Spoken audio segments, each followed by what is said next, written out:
Well, I think there's still a lot of questions about exactly what happened and why, for example, the Israeli army and the military police did not stop what is now the really an unprecedented wave of what is known here as revenge attacks. We estimate that about 300 Jewish settlers entered the city of Harara around 9:30 p.m. and some of the surrounding villages.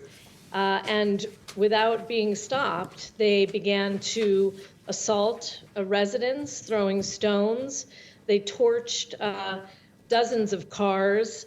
They firebombed and torched at least 30 homes and vandalized storefronts.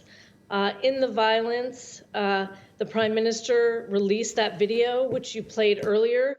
It's worth noting that the situation was quite intense and out of control when that video came out. The Israeli army, it seems they got there late with the military police, and it took them hours to control the situation. And in the process, at least one Palestinian man in his 30s was killed, several others seriously wounded, and dozens injured, according to the Palestinian Red Crescent. This morning, there is an extremely heavy presence of the Israeli army in the city of Hawara and in some of the nearby villages. Cars are being checked in and out, and residents are simply not on the street. But we can see from the live reporting there the destruction of homes and storefronts, shrapnel in the streets.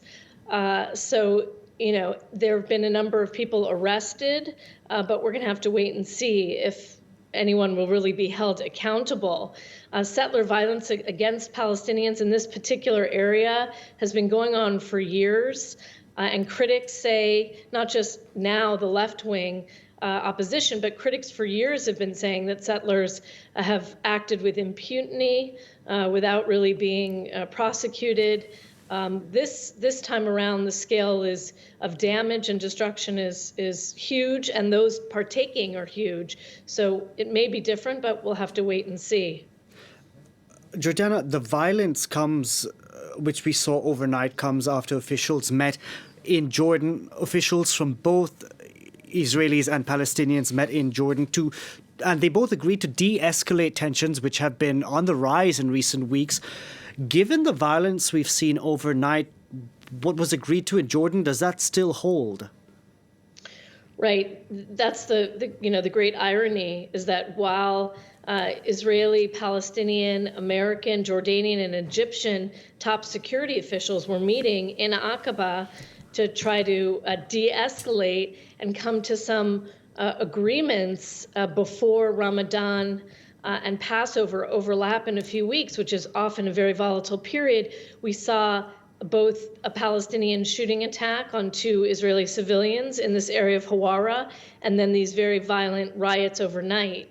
The communique which the group put out this morning, Israeli officials are not reneging on it, and we don't hear Palestinian officials reneging on it.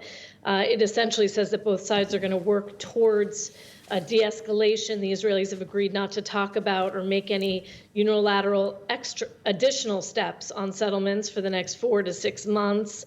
And the Palestinian police force is going to be boosted ahead of Ramadan, and that all sides respect the status quo at the shared holy site here in Jerusalem, which often, again, is a kind of tinderbox for violence during the holidays of Ramadan and Passover.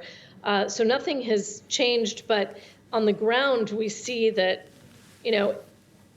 despite these very high-level diplomatic efforts, the violence here has its own dynamic. And who's to say that, we're at the end of it now? It's so unclear. We could see another revenge attack because of what happened with the settler violence last night. So it's a very tense situation. More troops are in the West Bank, the disputed West Bank, and there's a higher police presence even just here in Jerusalem.